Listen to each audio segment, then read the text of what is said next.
मुझे साइमा ने सब कुछ बता दिया।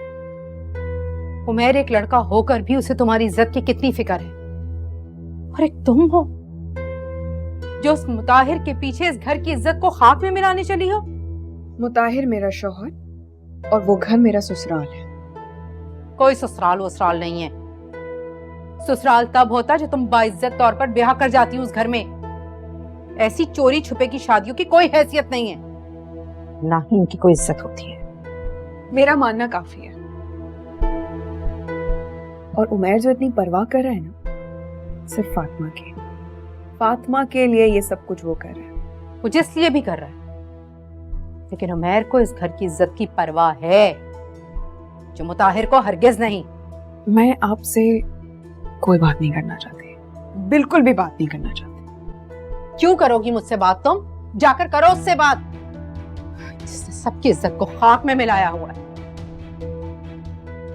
खुदा क्या करूं?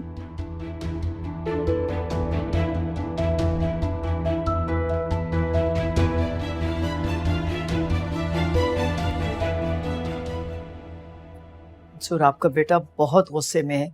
साइमा बता रही थी शायद दोनों का फिर झगड़ा हुआ है कुछ, और साइमा तो खुद बहुत परेशान है इन बातों से।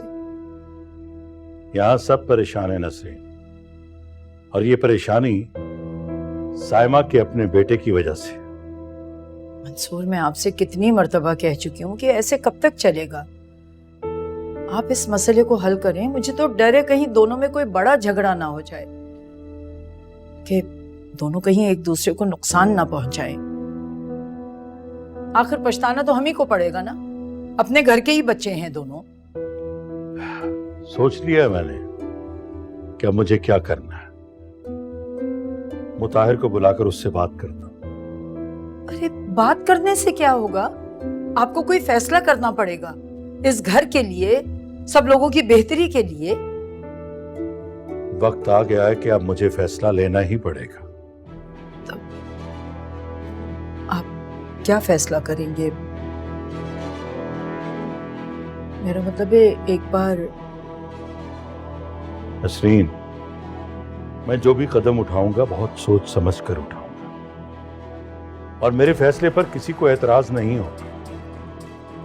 इस घर के लिए, अनीका और फातिमा के लिए, सबके लिए बेहतर होगा। आपने अपने बेटे के बारे में सोचा ही नहीं? मैंने कहा ना, मेरा फैसला सबके लिए बेहतर होगा, सबके लिए।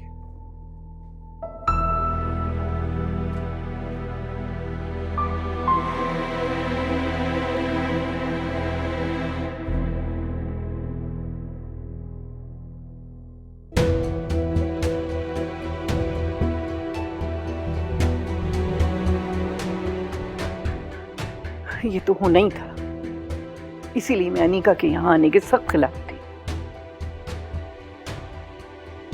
तो मैं क्या करूँ अम्मा जी? फातिमा को समझाएं आप। उसने बड़ी भाभी जान से खुद कहा है कि वो अनीका को यहाँ भेजे। मेरी क्या गलती है? साइमा, फातिमा तो अनजान थी, उसे तो नहीं पता था ना कि वो अनीका उसकी सौकत है। लेकिन तुमको और मुताहिर को तो पता था, तुम दोनों नहीं समझा सकते थे उसे? फातिमा समझती है किसी की बात? हमेशा अपनी मनमानी करती है बुला के। किसी की सुनती है वो? मैं तो खुद बहुत परेशान। सारी रात टेंशन तुम्हारे बेटे ने दी है। कहो मुताहिर से कि अनीका के मसले का कोई हल निकाले। अम्मा जी, मैं तो खुद चाहती हूँ इस मसले का जितनी जल्दी हल निकल जाए उतना अच्छा है। कितनी बार भाईजान से फोन पे बात करने की कोशिश की है, लेकिन भाईजान टाल मटोल करते हैं, किसी बात का सीधा जवाब ही नहीं देते मुझे। तुम कहो तो मैं मंसूर से बात करूं? मुझे नहीं पता अम्मा जी, जो करना है आप करो। बड़ी अम्मा, पप्पो, नाश्ता लगा दिया, आप लोग आ जाए।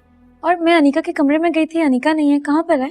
बेटा वो तो रात को ही अपने घर चली गई थी। घर चली गई? लेकिन अनीका तो रुकने के लिए आई थी ना? हमें नहीं मालूम क्यों चली गई। तुम्हें अगर पूछना है, पता लगाना है तो जाके पूछ लो खुद। बेटा उसकी ताई अम्मी की तबीयत सही नहीं थी, रात को उमैर आया था तो ले गया उसको साथ। ताई अम्मी की तबीयत? अस्सलाम वालेकुम। वालेकुम अस्सलाम। मैं जा रहा हूँ ऑफिस में। मुताहिर नाश्ता लगा दिया, नाश्ता कर ले। मुझे भूख नहीं। क्यों? आप तो नाश्ता किए बगैर ऑफिस नहीं जाते हैं। तो क्या हो गया अगर आज जा रहा हूँ? कयामत तो नहीं आ जाएगी ना? तो वैसे भी चीजें बदल जाती हैं, बेहतर है अपने आप को आदत डालो। खुदा हाफिज। बेटा वो ऑफिस में कर लेगा, चलो हम नाश्ता करते हैं।